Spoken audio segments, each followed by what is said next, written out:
Well, hello there, Internet people. It's me, Grandma Betty. Today I'm going to talk about something very special from last weekend, the 2024 Singapore Formula One Grand Prix.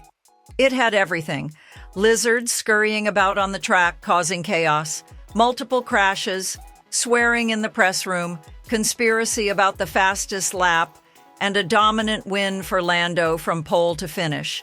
So let's have a look, shall we, dearies? The first thing to say about Singapore is that it's hot and very humid, so those young boys get all sweaty and sticky. Makes me wonder about them in those leather racing suits. They could do with a nice handy rub down from Granny Betty and my special towel after the race. I'd stop them fainting for sure. Now let me tell you, Singapore doesn't mess around.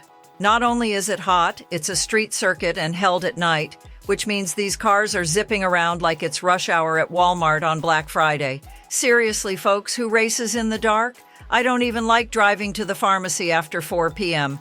But it does make quite the spectacle with the circuit lit up like that. And the drivers, whew! I haven't seen that much concentration since I tried threading a needle with my cataracts. They look so serious, don't they? I think it's because one wrong move and they're going to end up smeared all over the barriers. At that speed, one small mistake and you're fish food. Well, it is Marina Bay after all. Now let's talk about the cars. I give those McLaren boys credit. They managed to pretend their spoiler wasn't really deflecting at speed, but the YouTube videos were there for everyone to see. How the FIA took their sweet time deciding over it, I don't know. Every armchair racer at home could see it. I was thinking Ferrari would crush it after the recent form in Monza, with then a good performance in FP1 and 2, but no. They gave me a near heart attack again. When are those good-looking boys, Charles and Carlos, going to get my juices going again? These cars are so touchy, they go around corners like they're trying to avoid stepping on a Lego barefoot. Carlos crashed and he'd gone about 10 feet. Charles tried and pulled some places back to finish 5th. But why does Ferrari give me so much heartache every week? Now I know some of the big names were out in force. Lewis Hamilton? Oh, he's a cutie, isn't he?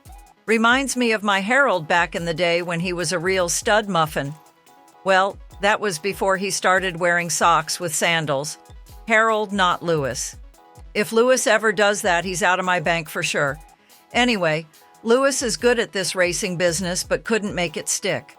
But I also saw a lot of new faces, and I thought, who are these kids? And do their mothers know they're out past bedtime? Looking at you, Oscar, George, and Colapinto.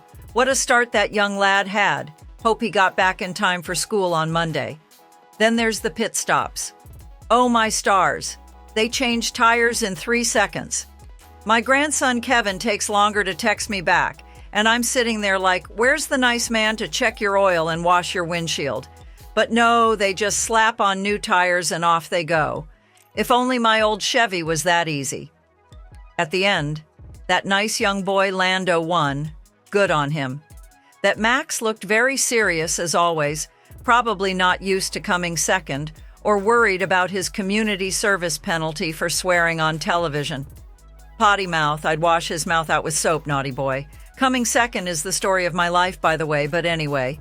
And the rest, well, they fought out for minor points. But the big story that tugged at my heartstrings was that lovely young chap, Daniel. He was crying and looked very emotional, even with the fastest lap.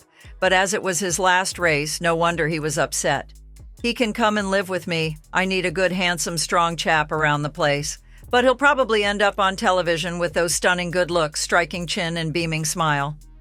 He would brighten my day every day.